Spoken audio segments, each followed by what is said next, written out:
We will now start with the biography of the fourth Imam in this series of the exemplary, eminent scholars of Hadith that Imam Ibn Abi Hatim al-Razi rahimahullah has mentioned in his book Taqdimatul-Marifah bi Kitab al-Jarh wat-Tadeel. As we mentioned, we started with the city of Medina, the first center of Hadith and studies, and studied the biography of the Imam of Medina from the Atba' al-Tabi'een, Imam Malik ibn Anas rahimahullah. Then we moved to the second center of knowledge in those times in the area of Hijaz in Mecca, and we studied the biography of the Imam of that time, of those people, that region at the time of the Atba' al-Tabi'een, Sufyan ibn Uyayna. Then we moved to the area of Iraq, and we just covered the biography of the Imam of the area of Kufa, from the major centers of Hadith studies outside of Hijaz, from the great Imams of the Atba' al-Tabi'een, Sufyan al-Thawri rahimahullah. Now we move on to another major center of knowledge and center of Hadith studies in those times, of the city of Basra. The city of Basra in Iraq, and the Imam of the city of Basra and the scholars and the people of the city of Basra during the times of the Atba' al-Tabi'een, Imam Shubah ibn al-Hajjaj. Shubah ibn al-Hajjaj. And as always, we will start with his name and lineage. He is Abu Bistam. Abu Bistam. Shubah ibn al-Hajjaj ibn al-Ward. Shubah ibn al-Hajjaj ibn al-Ward. Al-Ataki al-Azdi. Al-Ataki al-Azdi mawlahum. Meaning, he is not from this tribe of Al-Ataki al-Azdi. Rather, he is his ascription to this tribe is by way of wala. By way of wala, meaning one of his grandfathers or people in his family, they accepted Islam at the hands of one of the people of these tribes. So they became ascribed to them. Al-Ataki al-Azdi mawlahum al-Wasiti thumma al-Basri. Al-Wasiti thumma al-Basri. And as we'll mention, this means that he is originally from Wasit, from the city of Wasit in Iraq, where he was born. Then he moved to Basra. Then he moved and took up residence in the city of Basra, where he lived until his death, rahimahullah. He is al-Imam al-Hafiz, from the utmost precise memorizers of the hadith of Prophet Muhammad sallallahu alaihi wasallam, Amirul Mu'mineen fil Hadith. He is also described to be as the Amirul Mu'mineen fil Hadith, Imam al-Jarh wat-Tadeel. He is from the foremost of the scholars of Hadith who spoke about the narrators of Hadith and praised them and criticized them in the area of Iraq, and defended the Sunnah of Prophet Muhammad sallallahu alaihi wasallam by way of that, as we'll discuss in detail inshallah. He is Imam al-Aimma bil Basra. He is the Imam of the Aimma of the region of Basra, from the major Atba' al-Tabi'een. He was born in the year 83 after the Hijrah. 83 after the Hijrah of Prophet Muhammad sallallahu alaihi wasallam, as we mentioned, in the city of Wasit in Iraq. And then he moved to the city of Basra, where he took up residence until his death. Imam Khatib al-Baghdadi rahimahullah, he mentions that Shubah akbaru min Sufyan al-Thawri bi 10 sinin, wa Thawri akbaru min Ibn Uyayna bi 10 sinin. This shows us, or allows us to understand the age gap and the relationship in time to these great imams that we have just covered. He says, Khatib al-Baghdadi, that Shubah was older than Sufyan al-Thawri by 10 years. He was older than Sufyan al-Thawri. They are all contemporaries. They are all from the Imams of the Atba' al-Tabi'een. But even the Atba' al-Tabi'een, they have various levels. From them are the major scholars of Atba' al-Tabi'een, the Kibar. Then there are the Wusta, the middle level. And then the Sigar, the younger scholars from the Atba' al-Tabi'een. So Imam Sufyan al-Thawri and Imam Shubah ibn al-Hajjaj, they are from the major scholars, from the Kibar Atba' al-Tabi'een. As far as Imam Malik and Sufyan ibn Uyayna that we covered, they are from the Wusta, they are from the middle level of the Atba' al-Tabi'een. So this gives an idea of the age differences. Shubah, He is older than Sufyan al-Thawri by 10 years. By 10 years. And Sufyan al-Thawri is older than Sufyan ibn Uyayna by 10 years.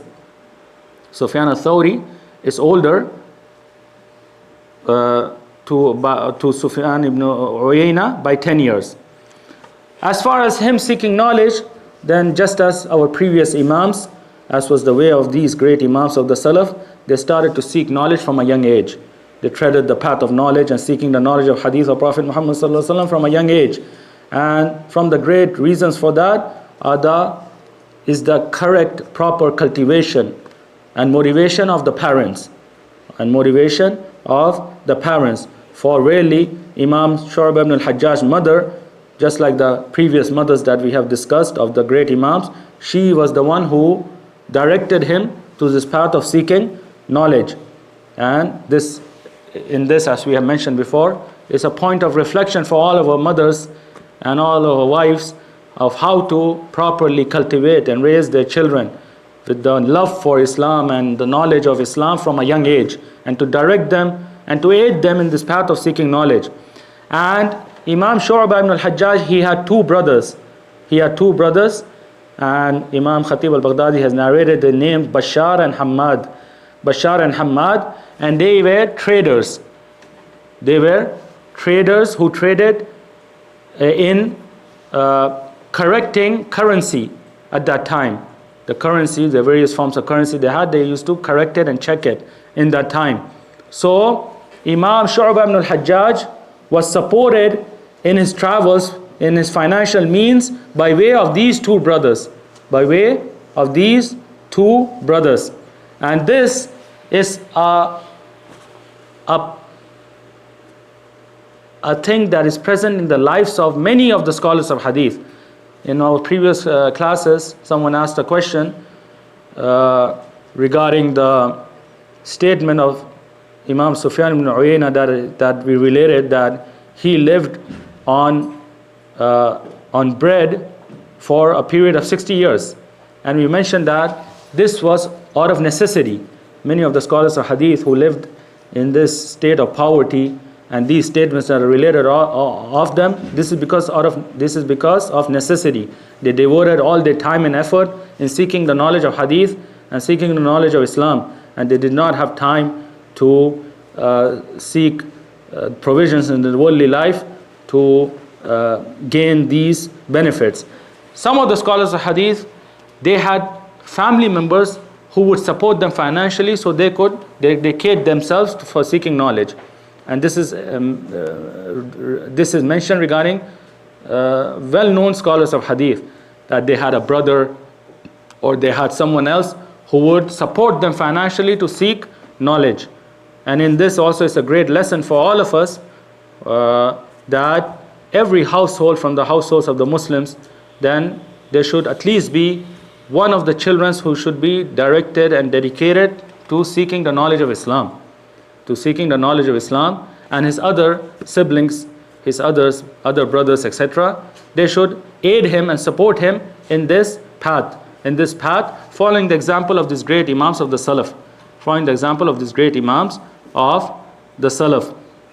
Imam Shubah, rahimahullah, he says in one of the gatherings when he saw the students of Hadith come to him in a state of extreme poverty, and this poverty showed on their faces and in the clothes that they were wearing, he said, وَيْلَكُمْ إِلْزَمُوا السُّوقَ فَإِنَّمَا أَنَا عِيَالٌ عَلَىٰ أَخَوَيَّ. That, woe to you, work and seek sustenance and provision in this worldly life so you can better yourself and better your situation, your financial situation. Don't look at me. Don't take me as an example, because I have two brothers who are financially supporting me.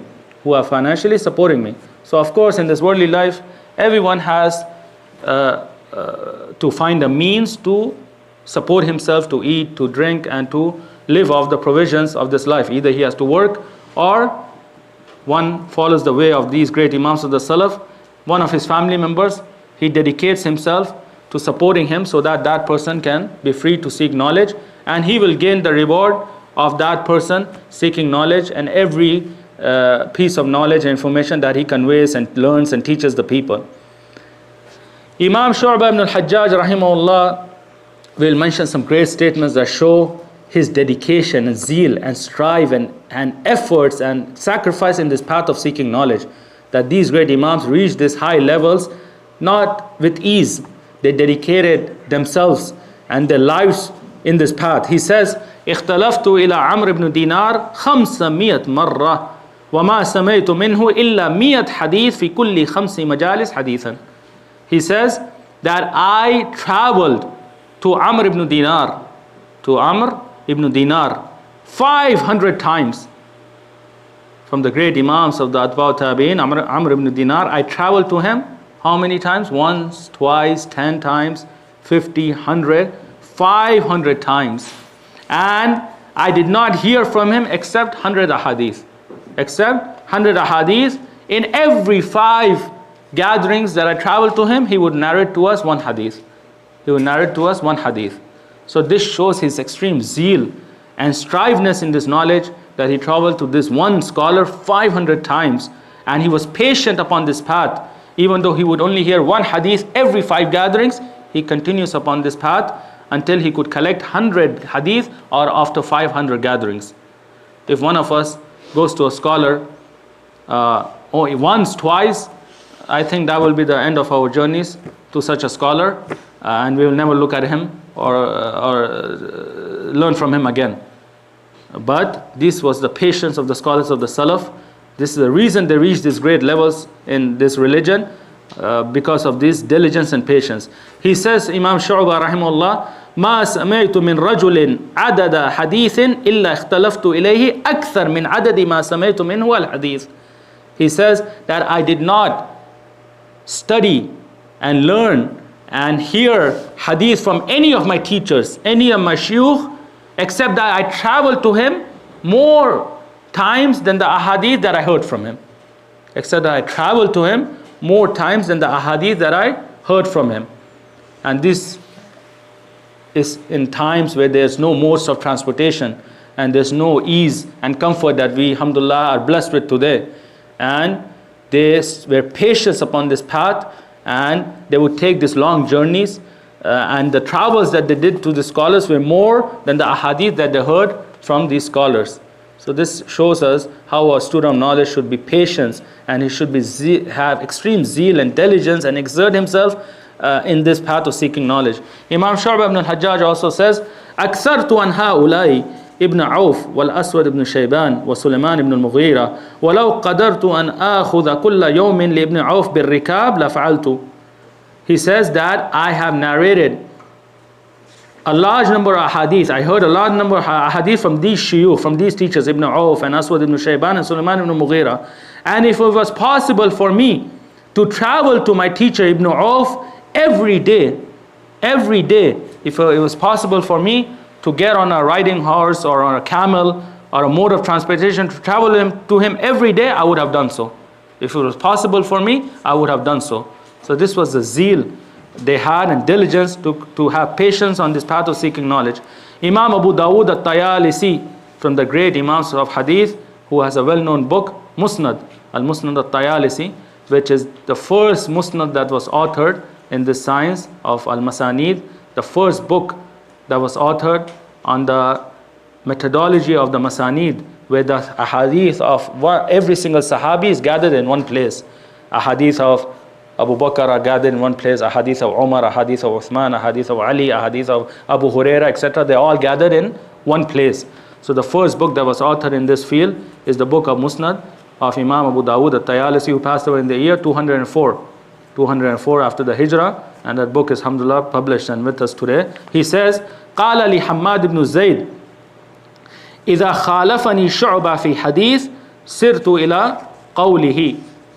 Hammad ibn Zayd, as we mentioned, from the great Imams of Basra, from the same region that Imam Shubah ibn al-Hajjaj resided in, he said that if Shubah were to oppose me in the narration of a hadith, in his chain of narration, or in his wording, then I would leave my narration and I would accept his narration. I would accept his narration. And as we mentioned, in the biography of Imam Hammad ibn Zayd, he is from the utmost of the precise memorizes and Imams in the science of Hadith. So Imam Abu Dawud al-Tayalisi, he asked Imam Hamad ibn Zayd, قلت كيف يا أبا إسماعيل؟ قال إن شعبة كان لا يرضى أن يسمع الحديث 20 مرة وأنا أرضى أن أسمعه مرة.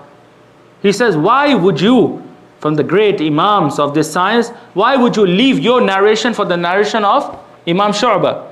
He said, verily, Imam Shubah would not suffice, would not rest, would not be assured of that hadith until he heard it 20 times.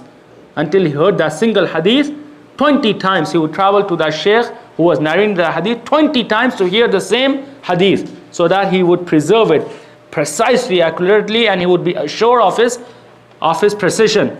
And Ahmad ibn Zayd, he said, as for me, then I would hear it only once. As for me, I would hear it only once. So that is why I would leave my narration for Imam Shu'bah's narration. This shows the great patience and diligence these Imams had. If we find today a scholar narrating a hadith or teaching a science or teaching a book that we might have brokenly studied or heard before, we will never attend his gathering. We will say that is enough. We have studied this science, we have studied this book, we have heard this, and that is enough for us. But this is the way of these great scholars of the Salaf, and the reason they reach these levels in knowledge. Imam Shubah, he says, rahimahullah, inni la udhakiru bil hadithi yafutuni fa amrad. That rarely in the gatherings of the students of hadith, where there is revision and review of the hadith of Prophet Muhammad sallallahu alaihi wasallam, if I were to hear a hadith that I did not have in my memory and possession, I would become sick. I would become sick, showing the great diligence they had and how they are the reasons that the Sunnah of Prophet Muhammad sallallahu alaihi wasallam is preserved with us today, and how it reached us preserved today. That a single hadith, if he did not know, he would become sick, that he did not travel for it, he did not hear it, and did not preserve it and memorize it.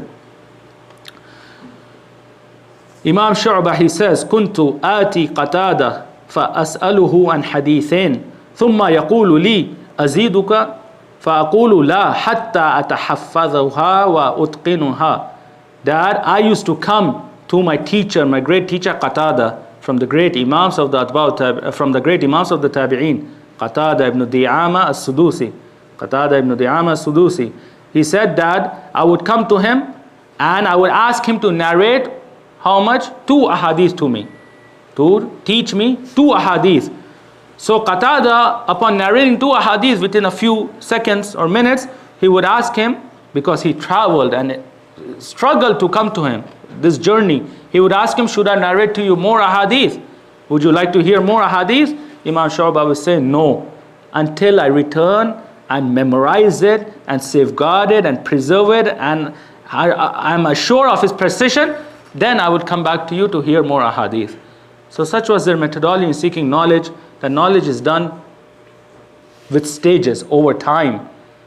The person who wants to seek this knowledge in one gathering, in one sitting, in short courses, in crash courses, then he will never gain this knowledge. Knowledge is done in over a long period of time, in short steps, in short stages. This great Imam, with the great blessing that Allah Ta'ala had blessed him with in his memory and his capability to memorize, he would only hear 2 ahadith and make sure that he heard it and preserved it precisely until he heard the next 2 ahadith. And this is also a reason how these ahadith, as we mentioned, reached us today, and we are assured and certain that these are exactly the ahadith that the Prophet ﷺ said, and the actions that he did without any addition and subtraction and alteration. Imam Abu Dawud al-Tayalisi also says, كنت يوما بباب شعبة وكان المسجد ملأ فخرج شعبة فاتكأ علي وقال يا سليمان ترى هؤلاء كلهم يخرجون محدثين؟ قلت لا. قال صدقت ولا خمسة. Imam Abu Dawud al-Tayalisi, he said that I was one day at the door of my teacher, Imam Shubah, and the masjid where his gathering was being held in Basra, it was full with students of knowledge, with students of hadith. So he came out from his residence and he took or he placed his hand on me, or he took me and he said, Ya Sulaiman, the name of Imam Abu Dawood is Sulaiman. Imam Abu Dawood is al-Tayalisi. He said, "Oh Sulaiman, do you believe or do you think that all the students who are gathered in this masjid that is filled with students of hadith and students of knowledge, do you think all of them will turn out to be muhaddithin? Do you think all of them will turn out to be from the scholars of hadith?" So I said, Imam Abu Dawood, he says, "No." So Imam Shubah says, "Sadaqta, verily you have spoken the truth. Wala khamsa, not even 5 will turn out to be muhaddithin, from the scholars of hadith. يكتب أحدهم في صغره ثم إذا كبر تركه أو يشتغل بالفساد." He says, not even 5 of them will become scholars and will become muhaddithin, the scholars of hadith. Why? Because these people, they have zeal today, they are gathered, but when they get older, they leave off this knowledge. They are not persistent. They don't have the patience to continue in this path. So today they have the zeal. They are coming to these gatherings and they are attending, but they do not revise, they do not review, they do not continue on this path. So they will not benefit from this. Or, waliyadu billah, some of them will turn towards matters of the worldly affairs or matters of sinning and other than them. So this is a way for the scholars to show that it is not enough that a person attends the gatherings of knowledge and then he goes away, leaves off that knowledge until the next gathering. Rather, it is upon him to go back and revise and review and to safeguard and to memorize that knowledge. Otherwise, he will just find after several years he has spent and his lifetime that he has not benefited anything, that he has not gained any knowledge.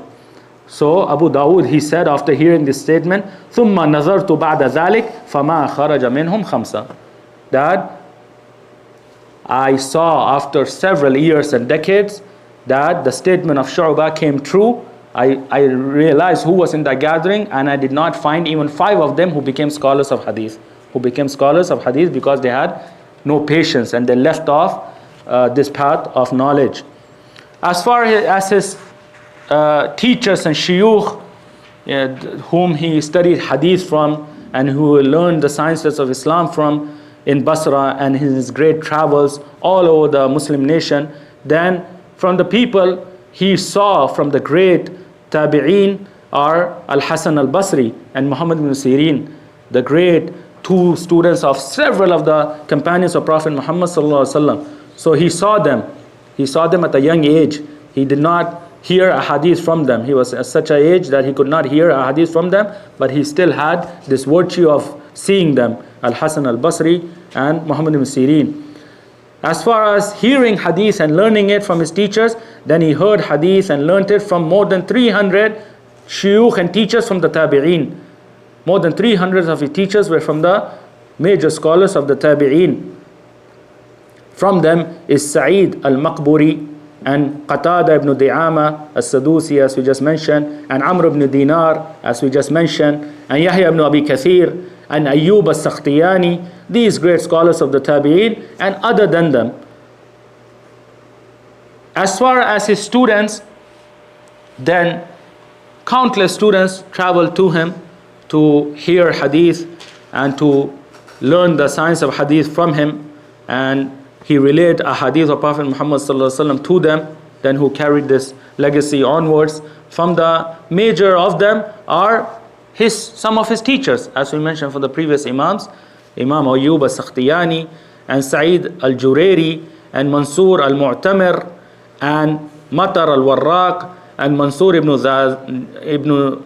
Zazan and other than them. They are all from the teachers and shuyukh of Imam Shubah ibn al-Hajjaj, who due to his virtue and the high level he reached in the science, they heard a hadith that they did not have in their possession from him and narrated upon the authority of this student of this Shubah ibn al-Hajjaj.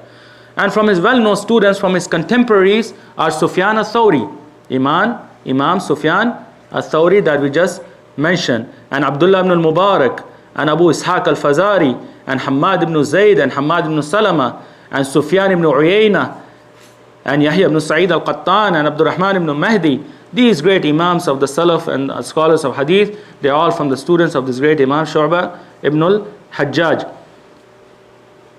Salam ibn Qutayba rahimahullah, he says that Ataytu Sufyan al-Thawri fi Kufa, that I traveled to Kufa and I met the Imam of Kufa of that time, Sufyan al-Thawri.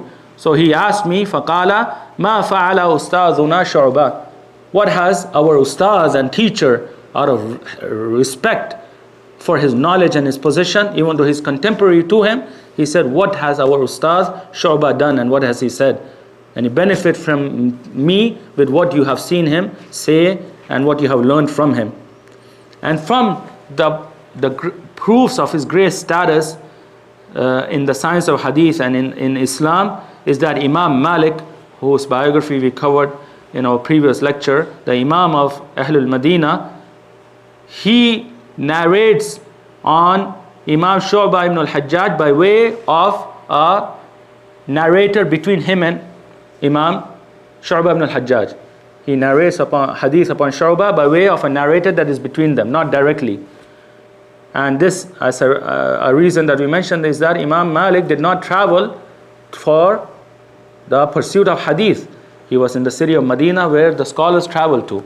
So he did not travel for the pursuit of hadith. That did not allow him to collect the hadith of Iraq, as we mentioned in that biography, that Imam Sufyan ibn Uyayna is greater in quantity than Imam Malik in the number of hadith, because he gathered the hadith of Hijaz along with the hadith of Iraq.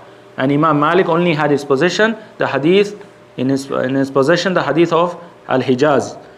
So Imam Malik, out of the status that Imam Shubah ibn al-Hajjaj reached, and not to be deprived of this virtue of being in a chain of narration along with this Imam, he narrated upon a narrator on the authority of Imam Shubah ibn al-Hajjaj, even though he was his contemporary. They are both from the Atba at-Tabi'in.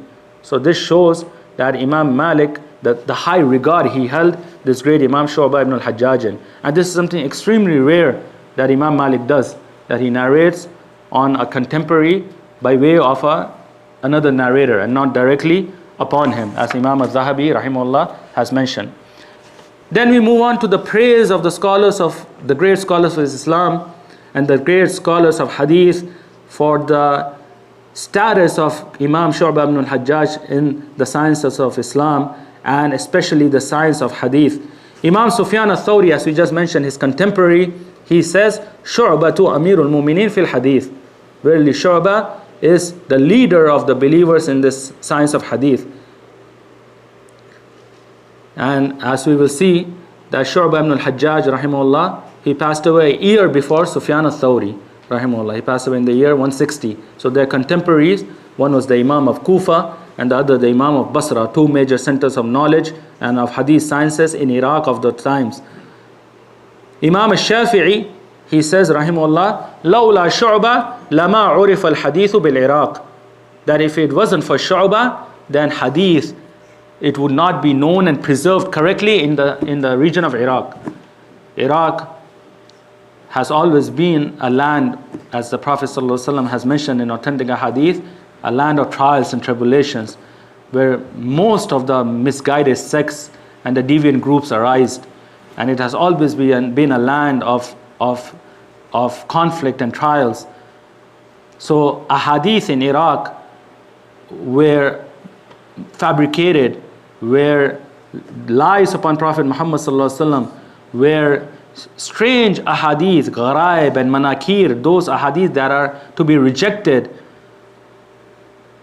So Imam Shafi'i says, if Allah Ta'ala had not blessed the people of Iraq with Imam Shubah, hadith would not be properly preserved in the region of Iraq. It would all become mixed up with the fabricated narrations and the wrong, incorrect and made up narrations. Imam Shubah was utilized by Allah Azza wa Jal to differentiate the authentic from the unauthentic.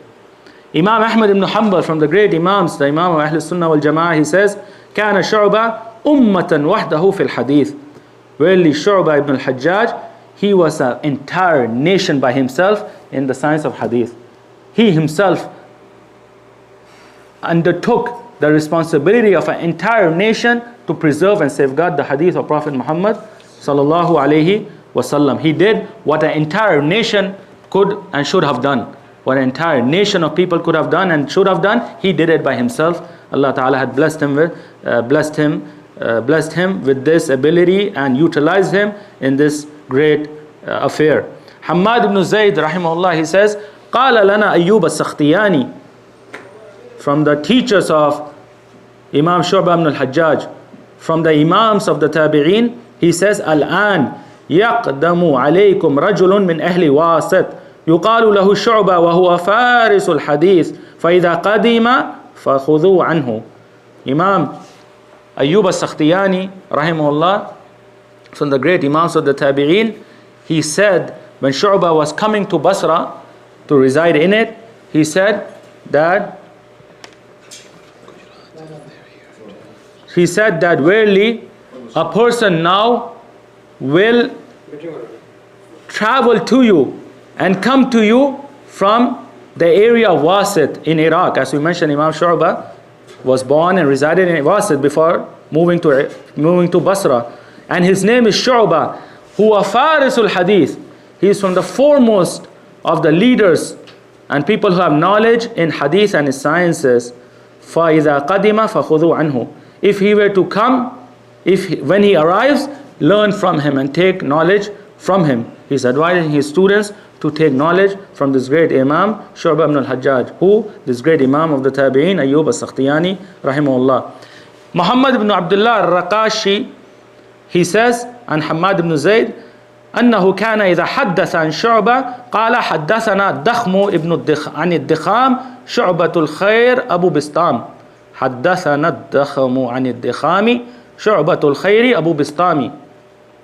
That Hammad ibn Zayd rahimahullah, if he were to narrate a hadith on the authority of Shubah ibn al-Hajjaj rahimahullah, he would say this line of poetry and praise, that the strong one, the powerful one in this science, who has reached the pinnacle of this science, he has narrated to me upon his authentic and reliable teachers from the Tabi'een.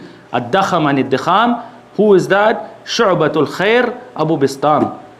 The Shubah, Imam Shubah, who is a part of goodness. And then he mentioned his kunya, Abu Bistam. Imam Abu Zayd al-Ansari rahimahullah, he says, هل العلماء إلا شعبة من شعبة. هل العلماء إلا شعبة من شعبة. That are the scholars of Islam, those who were in the time of Shubah and those who came after him, are they not? They are just apart from Shubah. His name literally, Shubah, means apart.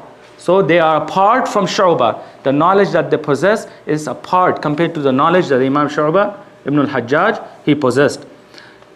Salih ibn Muhammad al-Baghdadi, he says, أول من تكلم في الرجال شعبة بن الحجاج ثم تبعه يحيى بن سعيد القطان ثم تبعه أحمد بن حنبل ويحيى بن معين. That the first person who spoke in the matters of the narrators of hadith, praising them and disparaging them, criticizing them, was Shubah ibn al-Hajjaj.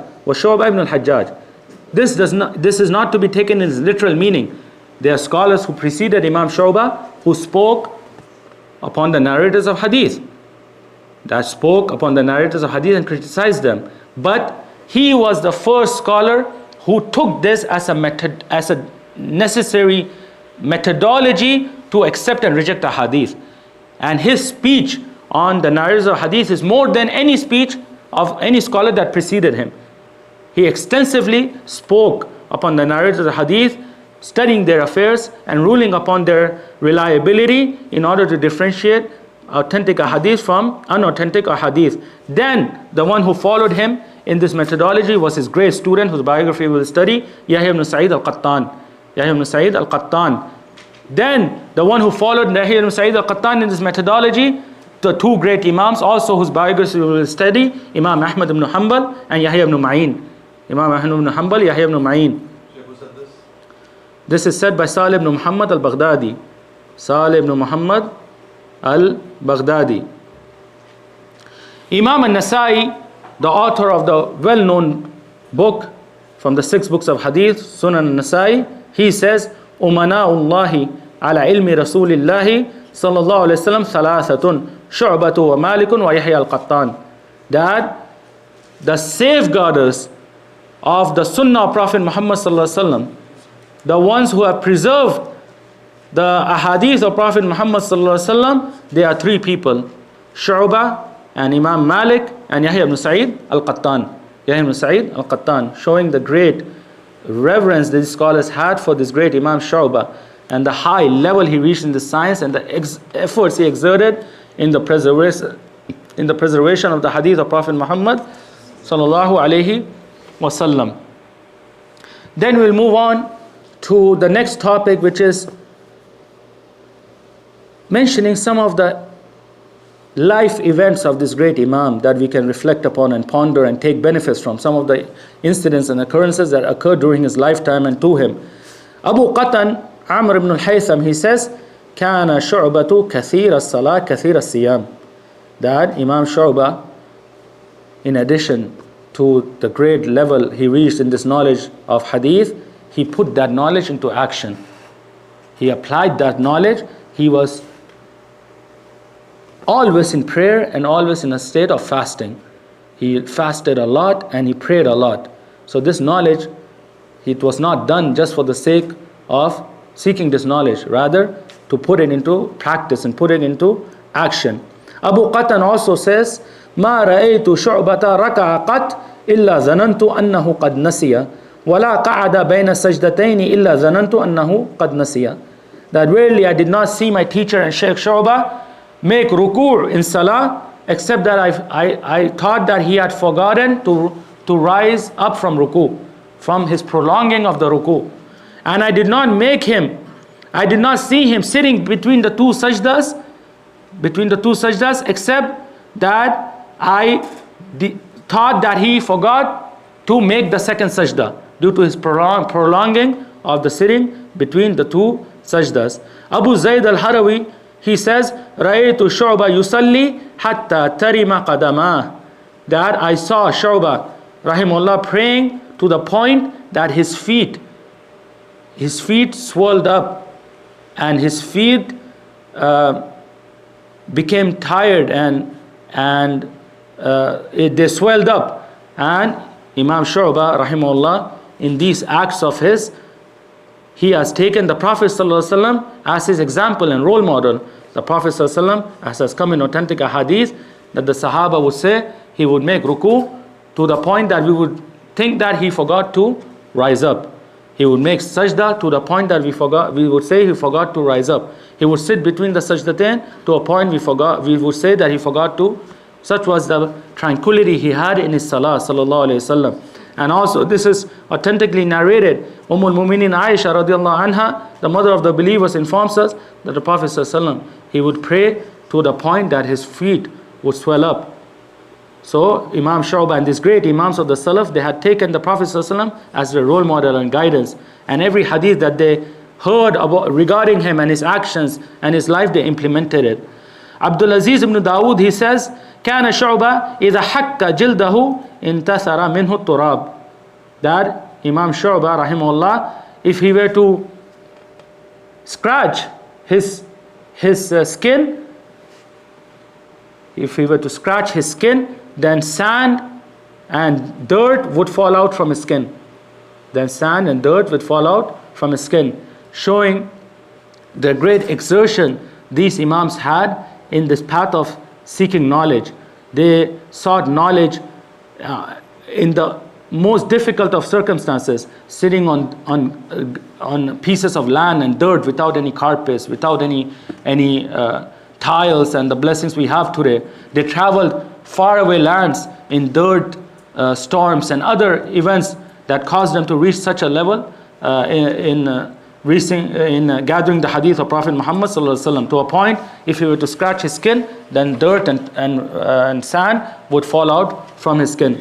Another Ibn Shumail, he says, ما رأيت أرحم بمسكين من شعبة كان إذا رأى المسكين لا يزال ينظر إليه حتى يعطى. That Imam Shubah, I did not see anyone more generous and merciful to a poor person, a miskin, than him. if he were to see a poor person in his gathering of hadith, he would continue to look at him and wait until someone would give him and suffice him what he needed. Someone would give him and suffice him what we needed. Now we have a great story that shows, there are many narrations that show that Imam Shubah, he would establish his gatherings of knowledge so that the poor students of hadith would come to him, and so that they would be given that which would suffice them. And he would not narrate until they were given. And if they were not given, he would get up and leave. He would get up and leave. One such stories are this great story that Imam Abu Dawud al-Tayalisi, rahimahullah, from the great students of Imam Shubah, as we mentioned, he says, كنا عند شعبة نكتب ما يملي فسأله سائل فقال شعبة تصدقوا فلم يتصدق أحد. That we were in the gathering of Shubah ibn al-Hajjaj, and he was narrating to us the hadith of Prophet Muhammad sallallahu alaihi wasallam. So one of the poor students of knowledge from the poor students of hadith, he asked him for that which would suffice him. So Shubah, he said to the other students, give him charity, give him that which would suffice him. فَلَمْ يَتَصَدَّقْ أَحَدٍ. So no one gave him anything.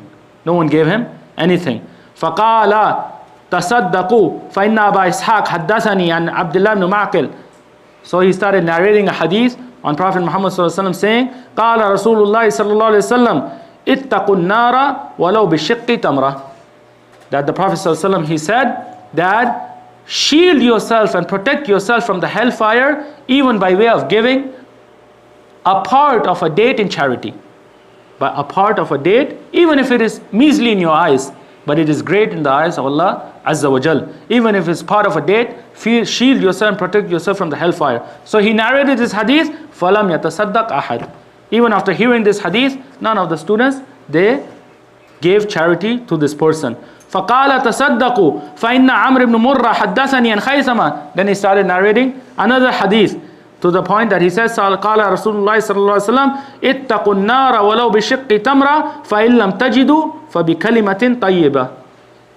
He narrated this hadith with another chain that had extra words that shield yourself and protect yourself from the hellfire even by way of a part of a date.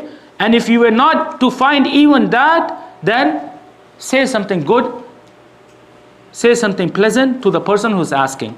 Do not scold him. Do not rebuke him. Say something that is pleasant. فَلَمْ يَتَصَدَّقْ أَحَدٍ. Even after this, no one gave anything in charity.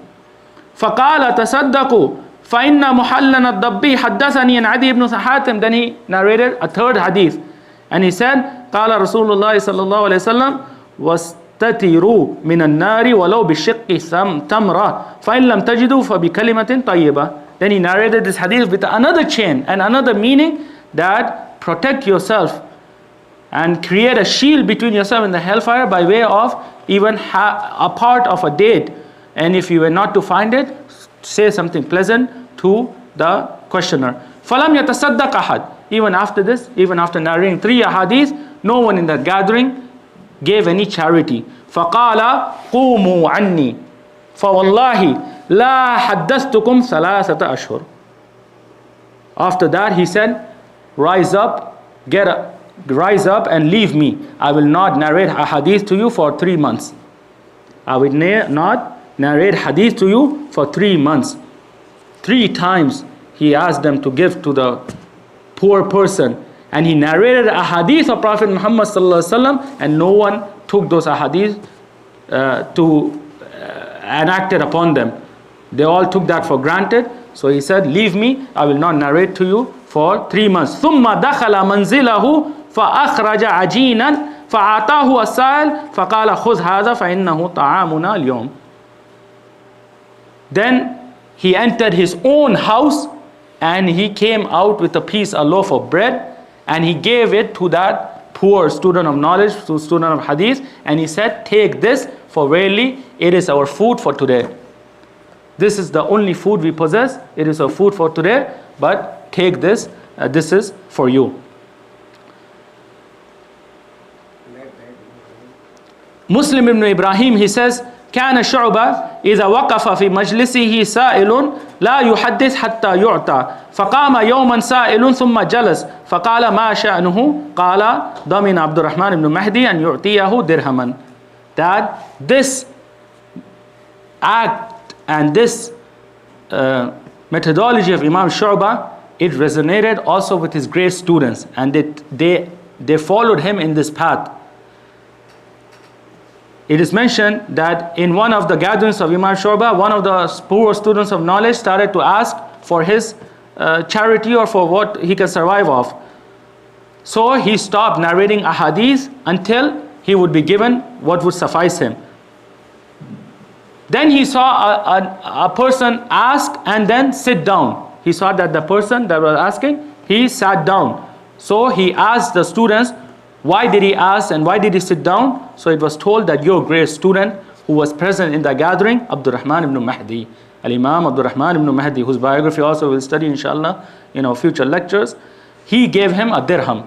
He gave him a dirham, a dollar or a dirham that sufficed him, so he sat down. So then he continued to narrate hadith. Continued to narrate hadith. Then we move on to the next topic, which is the aqidah and the creed and the belief of this great imam from the imams of the Salaf, from the great imams of the Ahle-Hadith, Imam Shubah, Ibn al-Hajjaj, rahimahullah. And as we mentioned, and we keep mentioning, that he is not different to the previous imams and the other imams of the Salaf in this regard. All of them are united in their methodology, in these matters of creed and belief. Waqi' ibn al-Jarrah, he says, إني لأرجو أن يرفع الله لشعبة درجات في الجنة بذبه عن رسول الله صلى الله عليه وسلم. Verily, I pray and hope and wish that Allah Azza wa Jal will raise Shubah ibn al-Hajjaj in ranks on the in paradise due to him defending the Sunnah of Prophet Muhammad sallallahu alaihi wasallam. Sallallahu alaihi wasallam. They gave precedence to the Sunnah of Prophet Muhammad sallallahu alaihi wasallam, followed it, believed in it, and opposed all the misguidance and deviations and the deviant sects and groups that arose in their times. In the books of Jarh wat-Tadeel, the books that have collected the rulings of these great imams of hadith, the foremost imams of Jarh wat-Tadeel, from them Shubah ibn al-Hajjaj, in which you will find rulings upon the narrators of hadith, you will find abundant statements and narrations from Shubah such as this, that he would say on a narrator, لا تكتب عن محمد بن راشد فإنه معتزل رافضي فإنه معتزلي رافضي. That do not write upon this narrator Muhammad ibn Rashid, for verily he is a Mu'tazili and he is a Rafidi. He is a Mu'tazili and a Rafidi. He is not from Ahlul Hadith, Ahlul Sunnah. He is from one of the misguided deviant sects, the Mu'tazila and the Rafida Shia. And you will find this is just one example. Otherwise, we can compile a book on this, the statements of Shubah ibn al-Hajjaj rahimahullah, refuting the people of innovation and exposing them and rejecting their ahadith. You will find this abundant in the books of Jarh wat-Tadeel. Then we move on to the next topic, which is his ittiba, his methodology in jurisprudence and following the Sunnah of Prophet Muhammad sallallahu alaihi wasallam unconditionally in his matters of worship, in his matters of ahkam, in the rulings of Islam. Imam Shubah ibn al-Hajjaj rahimahullah, he says, كل حديث ليس فيه حدثنا وأخبرنا فهو خل وبقل. That every hadith that does not have in it, with it, حدثنا and أخبرنا, the chain of narration that is by which we can determine if this hadith is authentic or not, then it is something that is of no value. Those statements, those positions, those claims that are not with the chain of narration that can allow us to determine if this hadith is authentic on the authority of Prophet Muhammad sallallahu alaihi wasallam, then it is like khal and baqal, meaning it is of something that is extremely measly, that is of no value, that is of no value. Then we move on to the great statements of this Imam Shubah ibn al-Hajjaj rahimahullah. From his statements is a statement that many of the scholars of hadith, and we have mentioned this in some of the previous scholars such as Sufyan ibn Uyayna, they say that man talab al-haditha aflas. that the student of hadith, the one who embarks upon this path of studying hadith and the sciences of hadith, then he is sure to face poverty. He is sure to face poverty, because one person cannot combine exertion in the worldly affairs with this path of seeking knowledge. He has to sacrifice one of them. And the study of hadith, the science of hadith, necessitates for a student of knowledge to travel for the pursuit of hadith. And these travels take money and cost money and expenses. So a person who is a student of hadith, then he can never be rich. Imam Shubah rahimahullah, he says, إِذَا كَانَ عِنْدِي دَقِيقٌ وَقَصَبٌ فَمَا أُبَالِي مَا فَاتَنِي مِنَ الدُّنْيَا. He says that if I had flour and qasab, meaning firewood to cook that flour, then that is enough for me from this worldly affairs. Then I do not care about what has left me from the pleasures of this worldly life. If I have that which I can suffice with, then this is enough for me. Qurrat Abu Nuh, he says, رأى علي شعبة قميصا فقال بكم اشتريت هذا فقلت ب8 دراهم قال ويحك أما تتق الله تلبس قميصا ب8 دراهم ألا اشتريت قميصا ب4 وتصدقت ب4 كان خيرا لك. That he saw Qurrat Abu Nuh, Shubah saw him wearing a new piece of clothing, a garment, a shirt. So he asked him for how much he had purchased that piece of clothing and garment. So he told him for 8 dirahim, which was a large sum of money at that time. So he said, woe to you, do you not fear Allah Azza wa Jal? You wear and you purchase and you wear a piece of garment, a clothing that is worth 8 dirahim.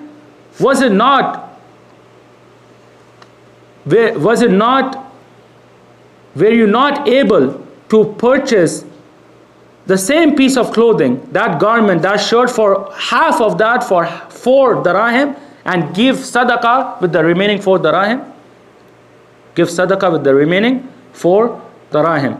So this was the way these great imams lived their lives in the pursuit of this knowledge and safeguarding and preserving the sunnah of Prophet Muhammad sallallahu alaihi wasallam.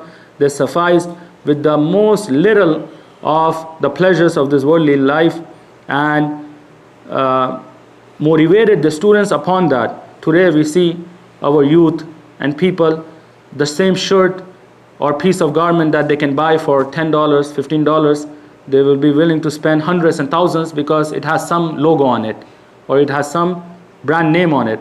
So the way and methodology of these scholars was that one should suffice himself with that which he needs, and the rest he should spend in the cause of Allah Azza wa Jal. Sulaiman ibn Harb, he says, لو نظرت إلى ثياب شعبة لم تكن تساوي 10 دراهم وكان شيخا كثير الصدقة. That if I was to see the clothes, the garments of my teacher Shubah, then it would not reach 10 dirahim, and he was someone who would give a lot of charity. He would suffice with that which he needed, and the rest he would give in the path of Allah Azza wa Jal. Shubah ibn al-Hajjaj rahimahullah, he has said, ما شيء أخوف عندي من أن يدخلني النار من الحديث. This is similar to the statement of Sufyan al-Thawri rahimahullah that we mentioned in our previous session, that I do not fear anything that will cause me to enter the hellfire more than the hadith of Prophet Muhammad sallallahu alaihi wasallam. We understand this in 2 meanings. One, as we mentioned, to not act upon this hadith. This hadith has reached you. You have learnt it, you have understood it, but you have not acted upon it. This will be a cause for you to enter the hellfire. The second is to make a mistake in this hadith. Shubah ibn al-Hajjaj, from his utmost caution in attributing and narrating about the authority of Prophet Muhammad sallallahu alaihi wasallam, he feared that he might have made a mistake in a hadith that would have caused him to enter the hellfire. So this is twofold where we can benefit from. Imam al-Shafi'i rahimahullah, he said, كان شعبة يجيء إلى الرجل فيقول لا تحدث وإلا استعديت عليك السلطان. That Shubah, and this is widely known upon him, very well known, that he would come to several of the narrators of hadith who were weak in their memory, in their precision, in their reliability. He would come to them and tell them to not narrate hadith on the Prophet Muhammad sallallahu alaihi wasallam, to cease from narrating hadith on the authority of Prophet Muhammad sallallahu alaihi wasallam, and he would tell them, if they do not cease and desist, then I would complain regarding you to the ruler. And this is well known upon Imam al-Shu'bah, and this shows the utmost caution and diligence and the zeal he had to protect and preserve and safeguard the hadith of Prophet Muhammad sallallahu alaihi wasallam from those people narrating a hadith that are making mistakes in it, that are changing it, that are adding, subtracting in it. And this is one of the reasons that the Sunnah today is preserved, because of these positions and these positions of these great Imams and these methodologies that they implemented in preserving the Sunnah of Prophet Muhammad sallallahu alaihi wasallam. And as is well known, one of the most famous sayings is that إِنَّ اللَّهَ لَا يَنْزِعُ بِالسُّلْطَانِ مَا لَا يَنْزِعُ بِالْقُرْآنِ. That verily Allah Azza wa Jal removes and discourages by way of the ruler that which even the Quran might not discourage. That even the Quran might not discourage. And this is well known on the Salaf, that they will say this. Meaning that a person, even though Allah Azza wa Jal has revealed ayat and has warned him from evil deeds and sinning, that is not enough for him to stay away from these sins, as we see today amongst the Muslims. But if they know that there will be a ruler that will take them to account and punish them for the sins, they will stay away from them. So the people in their apparent form, they fear the ruler and his punishment, and they take that to account more than the ayat that Allah Azza wa Jalla has revealed, believing that that is something that will come after in the hereafter. So Shubah, following this methodology, he would warn these narrators to desist and cease from narrating a hadith, not making mistakes in them, otherwise he would complain to the rulers regarding them. Imam Shubah also says, لَا أَنْ أَقَعَ مِنَ السَّمَاءِ إِلَى الْأَرْضِ أَحَبُّ إِلَيَّ مِنْ أَنْ أُدَلِّسِ. That if I were to fall from the heavens, from the skies to the earth, it is more beloved to me than I do tadlis. And we here address the question that the brother asked regarding tadlis. Tadlis, first of all, it is an action where a narrator of hadith narrates a hadith on the authority of his teacher and his sheikh, from whom he has heard other hadith from. This is a teacher, his sheikh, he has attended his gatherings, he has heard a hadith from. But a specific hadith, he has not heard it from him directly. What was the reason? There could be several reasons. He was sick that day. He traveled that day.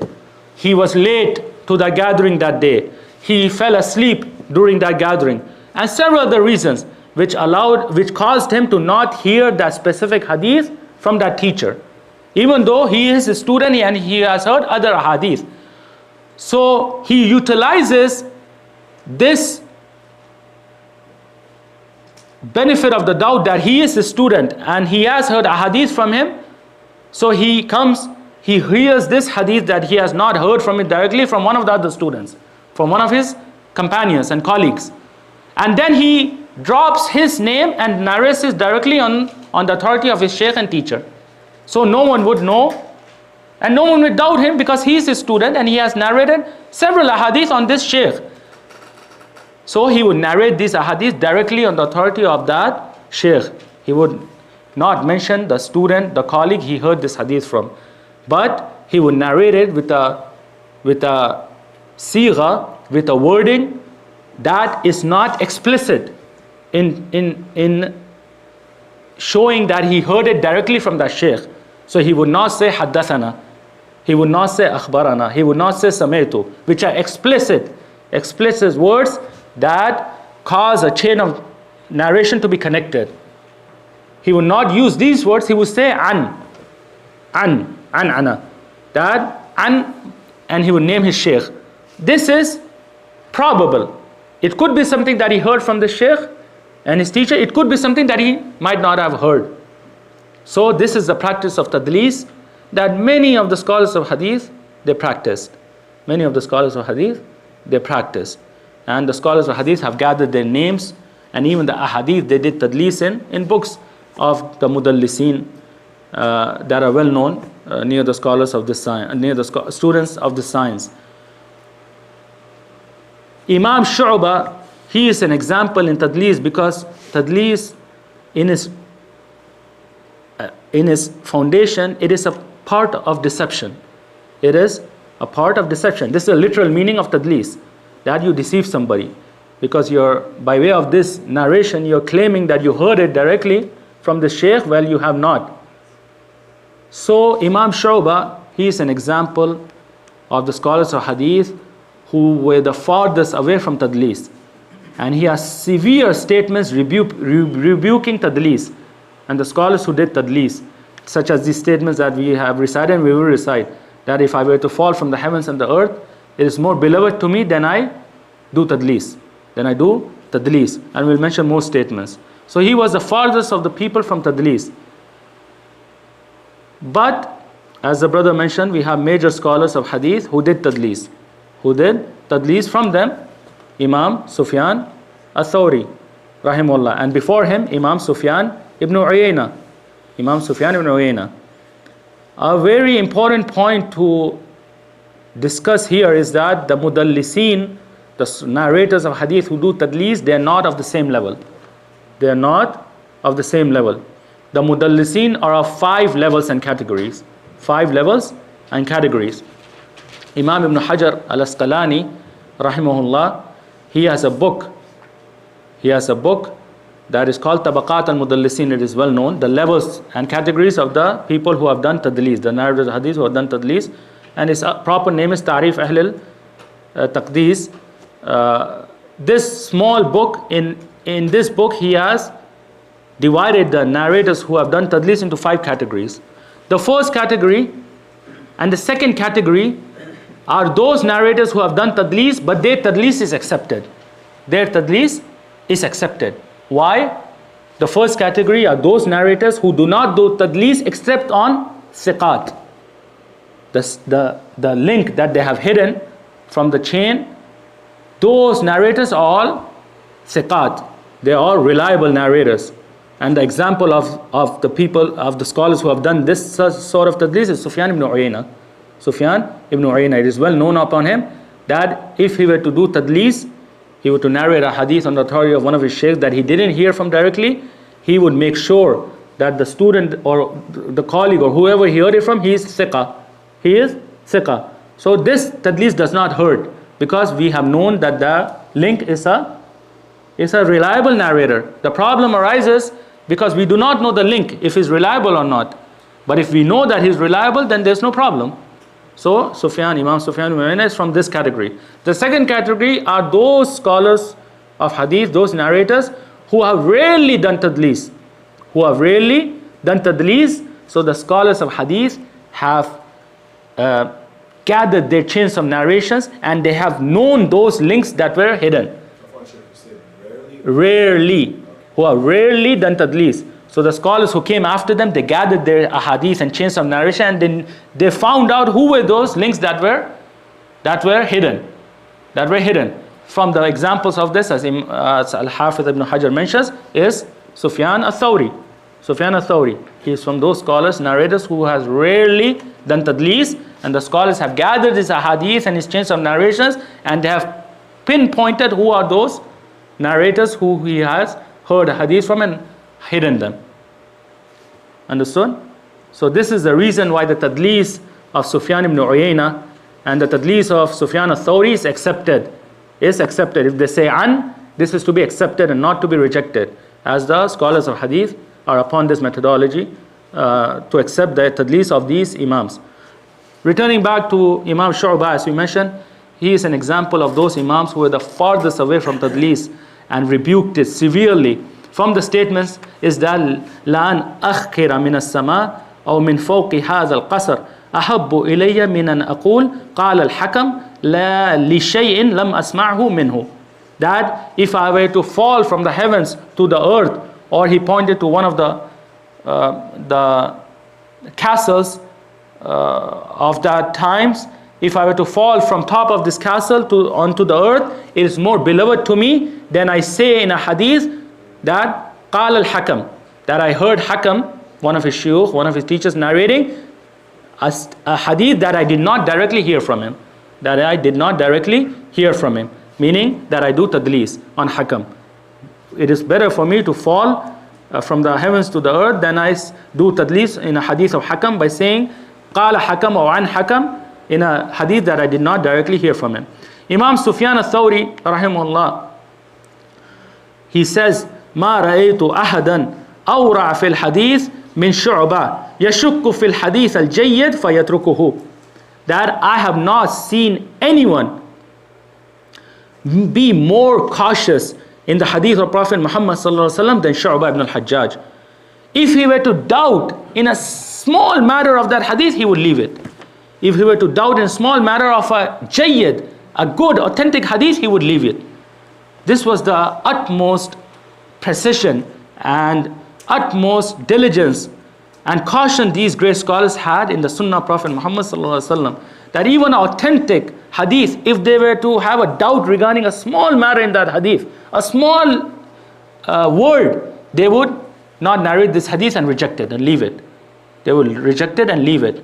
These are the great efforts and these methodologies and actions that allowed for the Sunnah of Prophet Muhammad sallallahu alaihi wasallam to be preserved in these great times of tribulations, when the people of innovation were widespread and attributing lies and mistakes and errors to Prophet Muhammad sallallahu alaihi wasallam. These are the scholars who preserved the Sunnah for us, and this is why the Sunnah has reached us in a preserved state. Walhamdulillah. Imam Shubah himself, he says, لو حابيت أحدا حابيت هشاما ابن حسان وكان قريبه. That if I were to do mujamala or suck up to anyone or be lenient with him, then I would be lenient with Hisham ibn Hassan or Hisham ibn Hassan, because he was his close relative. He says that سئل شعبة عن هشام بن حسان فقال خل وزيت. Imam Shubah was asked regarding the ahadith that Hisham ibn Hassan narrates, so he said khallun wa zayd, something that is measly, that is of no value. The ahadith that Hisham ibn Hassan, who's a weak narrator, he has narrated, they are of no value. So this shows that these great scholars of hadith, they did not give special treatment and preferences to their family members or people they loved and they liked. Rather, they had sincerity in this field, and they defended the Sunnah of Prophet Muhammad sallallahu alaihi wasallam as it should be defended, without fearing anybody, without giving preference and being lenient with anybody, even if they were the closest of relatives to them. Hammad ibn Zayd rahimahullah, he says, جاءني أبان ابن أبي عياش فقال أحب أن تكلم شعبة أن يكف عني فكلمته فكف عنه أياما. Hammad ibn Zayd, from the great scholars whose biography we'll study inshallah, he says that one of the narrators named Aban ibn Abi Ayyash, who is also a weak, extremely weak narrator, Aban ibn Abi Ayyash, he says he came to me to ask my intercession to Shubah, saying that I request from you that you speak to Shubah so that he does not speak upon me, so that he does not criticize me. So Hammad ibn Zayd talked to Shubah, requested this from him, so he stopped speaking to him for a few days. He stopped speaking about him, about this narrator, Aban ibn Abi Ayyash, criticizing him for a few days, out of respect, for the position of Imam Hammad ibn Zayd. وَأَتَانِي فِي اللَّيْلِ فقال إنه لا يحل الكف عن أبان فإنه يكذب على رسول الله صلى الله عليه وسلم. After discontinuing criticizing this narrator of hadith, he came to Imam Hamad ibn Zayd after a few days upon pondering over his matter and his affair of this narrator, and he said, verily it is not permissible for me to stay quiet about him. It is not permissible for me to remain silent about him, for verily he lies upon the authority of Prophet Muhammad sallallahu alaihi wasallam. So they deemed this their duty and religion, to preserve the Sunnah of Prophet Muhammad sallallahu alaihi wasallam. They did not fear in this path anybody, and they did not make concessions and have leniency for anybody. Hamad al-Warraq al-Bajali, he says, Kunna bibab Shubah ibn al-Hajjaj.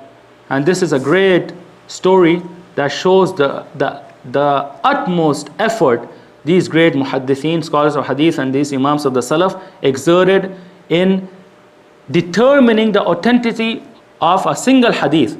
Not the Sunnah of Prophet Muhammad sallallahu alaihi wasallam, not several hadith, a single hadith. The great efforts and the great sacrifices they made to reach this pinnacle in this knowledge. How can a scholar rule upon a hadith to be authentic and unauthentic? It is by way of these efforts.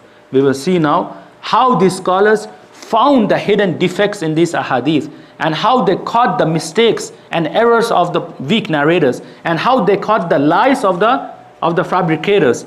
It is not an easy affair. It is not an easy affair.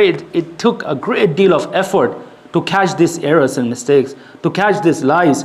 We will mention a great story here that shows a great example from this great Imam Shubah of catching a mistake and an error in a single hadith of Prophet Muhammad sallallahu alaihi wasallam. Hamad al-Warraq al-Bajali, he says that we were on the doorstep of Imam Shubah ibn al-Hajjaj, and we had a group of our companions along with us from the students of hadith who were reviewing and revising the hadith of Prophet Muhammad sallallahu alaihi wasallam. وَمَعِي جَمَاعَةٌ نَتَذَاكَرُ السُنَّةِ فَقُلْتُ حدثنا إسرائيل عن أبي إسحاق عن عبد الله بن عطاء عن عقبة بن عامر عن النبي صلى الله عليه وسلم قال من توضأ فأحسن الوضوء دخل من أي أبواب الجنة شاء.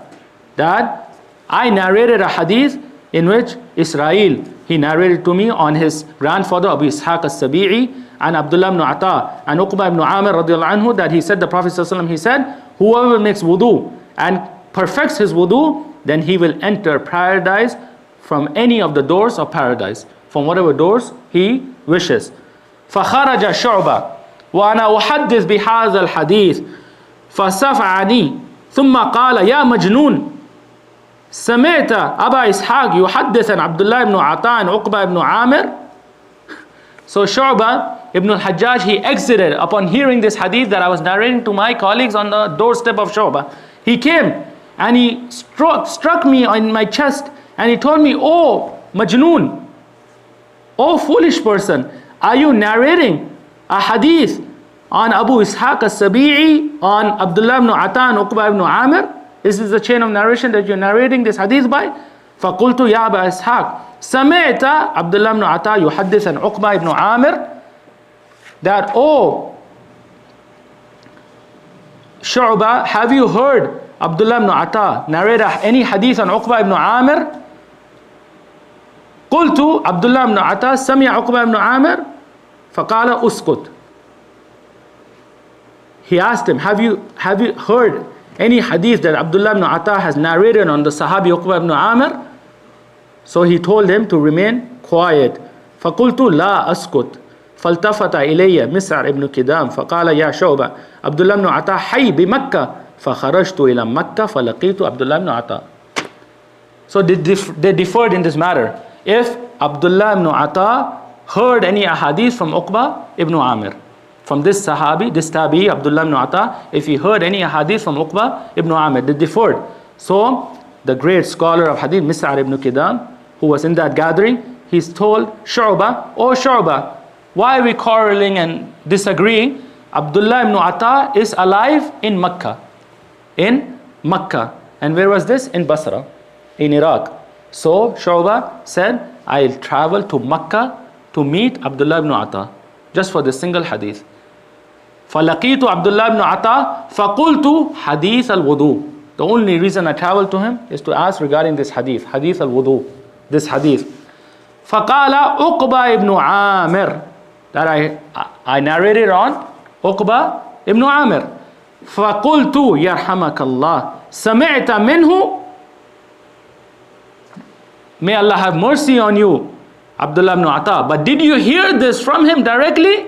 قال لا, no, I did not hear from him directly. The apparent chain for a weak student of hadith like us, Abdullah ibn Ata and Uqba ibn Amir, two thiqat, trustworthy narrators, will rule this hadith to be authentic. How did the scholars find the hidden defects and errors? By way of this great efforts. This is just the starting of the story. So he asked him, did you hear after traveling from Basra to Makkah, did you hear this from Uqba ibn Amir? He said, no. Haddathani Sa'd ibn Ibrahim. I heard it from a person named Sa'd ibn Ibrahim. فأتيت مالك ibn Anas وهو خارج فسألت عن سعد بن إبراهيم فقال لي ما حج العام فلما قضيت نسكي مضيت إلى المدينة فلقيت سعد بن إبراهيم. This was in Mecca, and Imam Malik had come to Mecca to make Hajj in that year. This was during the times of Hajj. So he met Imam Malik in Mecca to ask him about Sa'd ibn Ibrahim, who was a narrator who lived in Medina. So he asked him regarding Sa'd ibn Ibrahim. So Imam Malik said he did not make Hajj this year. He is still in Medina. He has not made Hajj. فَقَالَ فَلَمَّا قَدَيْتُ نُسُكِي مَدَيْتُ إِلَى الْمَدِينَةِ فَلَقِيتُ سَعْدَ ibn Ibrahim. So after making Hajj, I traveled to Medina to meet this narrator, Sa'd ibn Ibrahim, from Basra to Makkah. Then from Makkah to Medina to meet Sa'd ibn Ibrahim. فَقُلْتُ حَدِيثَ الْوُضُوءِ. The only reason I have come is for the single hadith, the hadith of wudu. فَقَالَ مِنْ عِنْدَكُمْ خَرَجْ. That this hadith also I have not heard from Uqba ibn Amir. Rather, it has come from Iraq, from your area. After he has traveled from Basra to Makkah, Medina, he found out the hadith, the foundation of this hadith lies in Iraq. مِنْ عِنْدَكُمْ خَرَجْ حَدَّثَنِي زِيَادِ ibn Mihraq. So now, Abdullah ibn Ata on Uqba ibn Amir, we found out now it is not Abdullah ibn Ata and Uqba ibn Amir, there are two narrators between them. Two narrators. There are two narrators. Sa'd ibn Ibrahim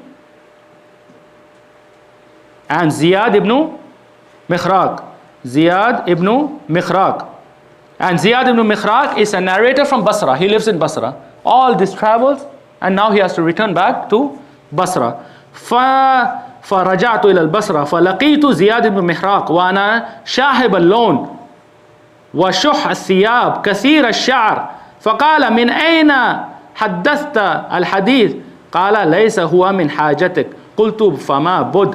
قال لا حتى تذهب تدخل الحمام وتغسل ثيابك. So he said, I returned back to Basra, from Basra to Makkah to Medina. I returned back to Basra and my skin color had changed. And my clothes have become extremely dirty. And my hair have become unkept. And I started asking Ziyad ibn Mihraq regarding this hadith. So he said, no, I will not answer you until you go and clean yourself. Until you take a bath, until you clean yourself.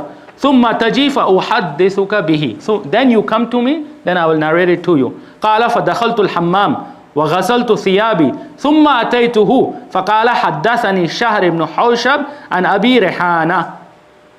After he took a bath, he came to him, so he told him that verily I've heard it from Shahr ibn Hawshab, who heard it from Abi Rihana. So he turned from Abdullah ibn Ata to Uqba to Abdullah ibn Ata on Sa'd ibn Ibrahim, on Ziyad ibn Mihraq, on Shahr ibn Hawshab, on Abi Rihana, on Uqba ibn Amir.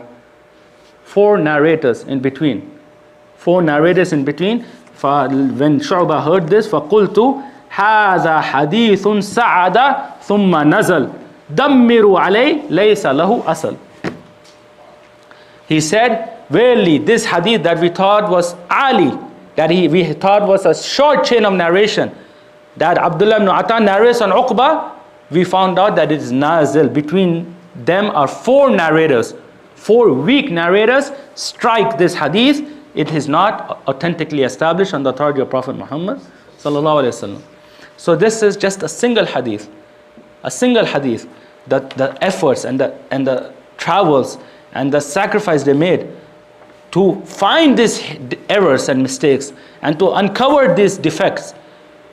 This is not an easy task, and this is how the Sunnah of Prophet Muhammad sallallahu alaihi wasallam was preserved, and we can be assured today that it is exactly with us as it was during his lifetime.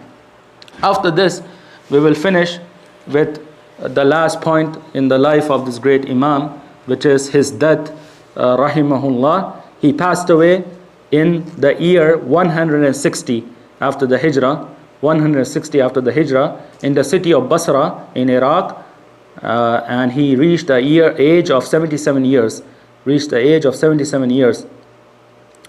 Imam Abdullah ibn al-Mubarak, rahimahullah, he says, "Kuntu inda Sufyan, إذ جاءه موت شعبة فقال مات الحديث." That I was with Sufyan al-Thawri in Kufa when the news of the death of Shubah reached us from Basra. So Sufyan al-Thawri, he said this great statement, مات الحديث, that the hadith of Prophet ﷺ today has died. The one who was defending it and catching the mistakes and errors and exposing the errors of the weak and the fabricators, he has passed away today. That shield, that safeguarding has died today. Sa'd ibn Shubah, the sons of Shubah ibn al-Hajjaj, rahimahullah, he says, أوصى أبي إذا مات أن أغسل كتبه فغسلتها. That my father, he advised me and wrote a will to me that if I were to die, then wash my books, washed my scrolls and books in which I had compiled the hadith of Prophet Muhammad sallallahu alaihi wasallam. So I washed them. And erased whatever was written on them. And this is something well known from the scholars of hadith. And many of the scholars of hadith left this will that if they were to die, then their books in which they had compiled the sunnah and the hadith of Prophet Muhammad sallallahu alaihi wasallam, it should either be washed, or it should either be burnt, or it should either be buried. And many of the scholars of hadith, they did this. And many of you might ask the question as to the reason for this. This was also a proof of their utmost diligence and caution regarding the hadith of Prophet Muhammad sallallahu alaihi wasallam, that even after their death, they cared and worried about this fact, that those books, if they were to left around, then people who are not trustworthy, who are enemies of Islam, enemies of the Sunnah, the people of innovation, misguidance, they might come and change and alter their books, add to it, subtract to it, and alter their books. It could fall into the hands of those people who are not trustworthy.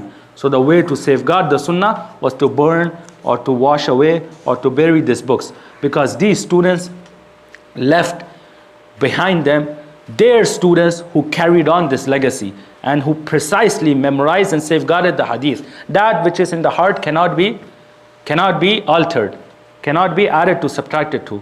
Just like they undertook this great efforts to preserve and precisely memorize the hadith of Prophet Muhammad sallallahu alaihi wasallam, their students followed their path.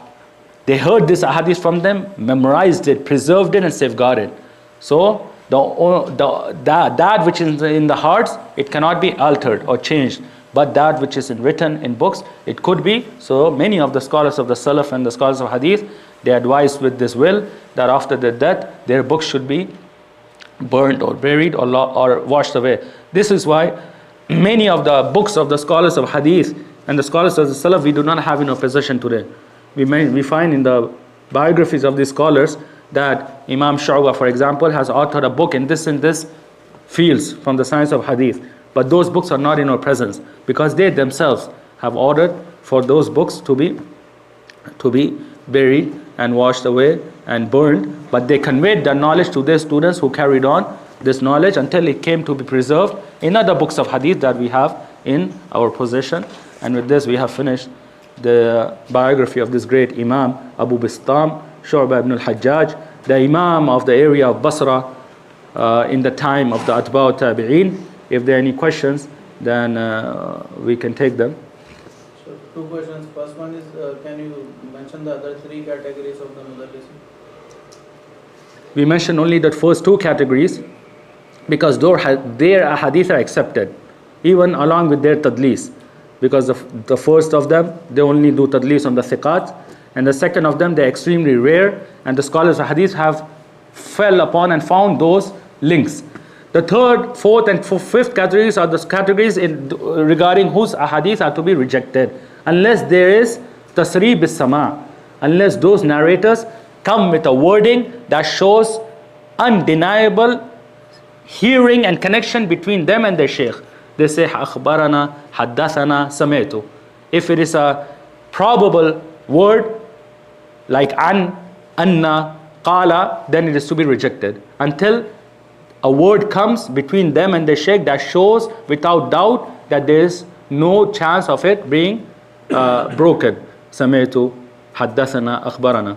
So these are the three remaining categories, and their details. The third category are those who indulge in this tadlis and whose hadith is not to be accepted except they mention a word that shows direct connection. The fourth category is that those who along with this they have some sort of innovation with them. The fifth category are those who along with that they are extremely weak in their memorization. But the concluding what it revolves around is that from the third to the fifth category, their hadith is not to be accepted unless they do a tasrih bis-sama'.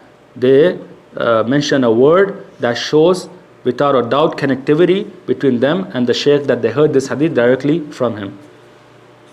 Also, Sheikh, so can we say that if there is a mudallis in the chain and even if he narrates with an, but if Imam Shubah has accepted that hadith, then... I mean, this is, as we said, this is a detailed topic, and this requires us to go into detail into other matters, but Imam Shubah, due to his extreme fartherness from tadlis and severely rebuking it, as we mentioned some of the statements, the scholars use him as a criteria to accept a hadith of some of the mudallisin.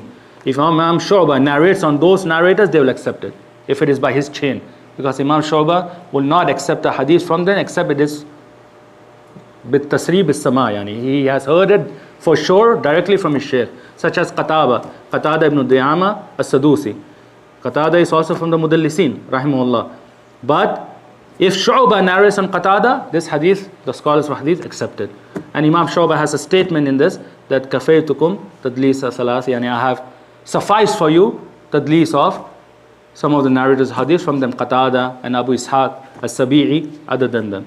They are mudallisin, but if Shubah narrates, it's a hadith that Shubah narrates on them, then their hadith, even with an, is to be accepted. So from all of this, correct me if I'm wrong, what we understand is that at the time of the Salaf, there seemed to be nothing more important or nothing of value except, the seeking of hadith and the gatherings of hadith and any fiqh. If there was fiqh talked about, it was connected to hadith, and if any type of seeking of knowledge happened, it was around the seeking of hadith of the Prophet ﷺ and the Sunnah of Allah.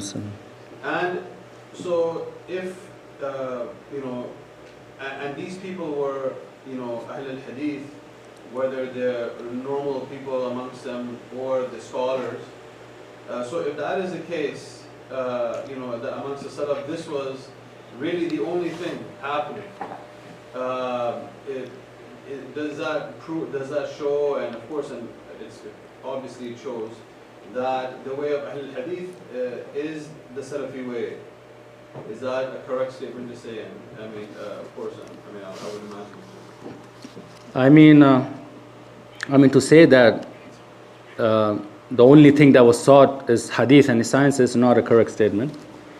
The scholars of Islam, the great scholars of the Salaf, they were imams in all their fields. as we have mentioned several statements of Imam Malik, of Imam Sufyan ibn Uyayna, today with Sufyan al-Thawri and Shubah ibn al-Hajjaj. They were knowledgeable in all the sciences of Islam. From tafsir, we mentioned Imam Sufyan ibn Uyayna was from the greatest mufassirun of this ummah. He is from the greatest scholars of tafsir of this ummah. Imam Sufyan al-Thawri, today we mentioned, he's from the greatest fuqaha of this ummah. He is from the greatest zuhad and the people who feared Allah Azza wa Jal from this ummah. So there are scholars, these scholars, they gathered the other sciences such as tafsir and fiqh and other than them.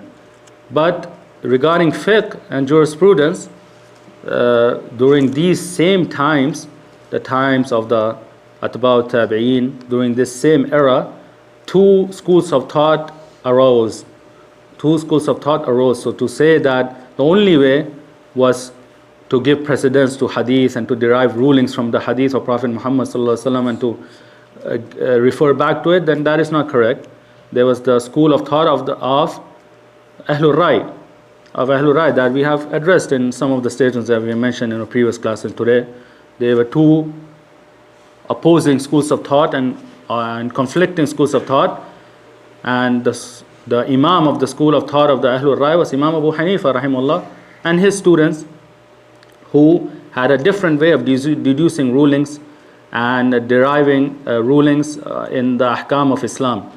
And the Ahlul Hadith, from the Imams, so all of these Imams that we have mentioned, Imam Malik, Sufyan ibn Uyayna, Sufyan al-Thawri, Imam Shubah ibn al-Hajjaj, Imam Shafi'i, Imam Ahmad, and other Imams.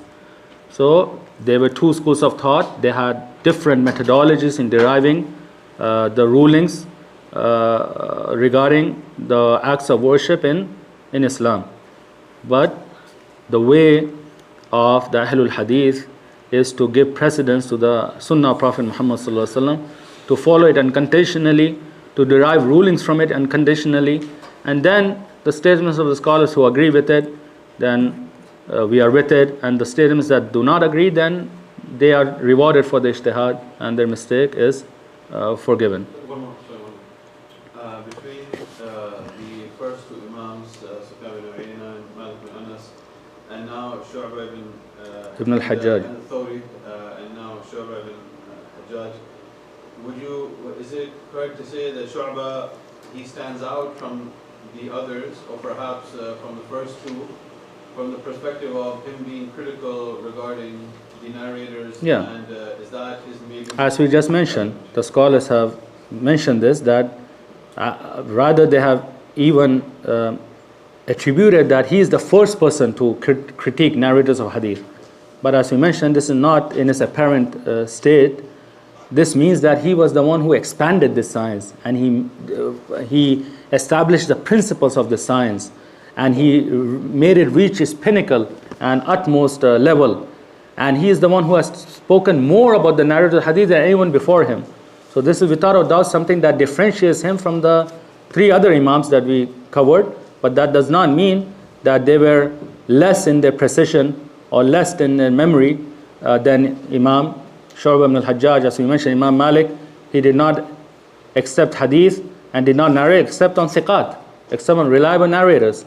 So without a doubt, this science of critiquing and praising and disparaging narrators, Imam Shubah ibn al-Hajjaj is called the Imam al-Jarh wat-Tadeel, who expanded the science, laid its foundations, created its principles, and spoke about the narrators more than anyone before him. Sheikh, can you make tawjih for me to harmonize? I'm having a hard time understanding from the bab of Tawadi from the Sheikh, seems like, versus the ayah in the Quran that talks about kitman al-ilm. Yeah. Because to me, from what I'm looking, I'm listening to it, it's like, I understand the Sheikh is trying to scrutinize, to erase all that hard work. Wouldn't that be kitman al-ilm? No. I mean, this has to be, as we mentioned, this has to be taken and understood in its proper context. A part of knowledge or a piece of information, it can be a trial and tribulation for someone, in a specific time, in a specific period, and it might not be for another person in another time and another period.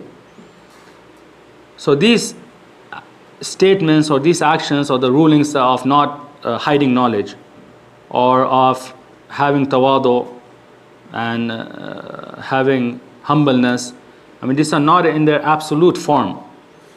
You might take the position of humbleness with somebody who has the knowledge with him, and you might take the position of not conveying the knowledge to a person who might cause that knowledge will cause him a trial and tribulation. So these books, as I mentioned, the scholars, they only undertook this act for the safeguarding and the preservation of the Sunnah of Prophet Muhammad ﷺ, after ensuring that they had conveyed and they are ensured that their students have precisely and memorized it and safeguarded this ahadith. They do not take this action except after safely ensuring that their students, this sunnah has been conveyed to them, they have learnt it, they have memorized it, they have revised it, they have preserved it and safeguarded. So Shafi'iyya is more stronger than Kitab?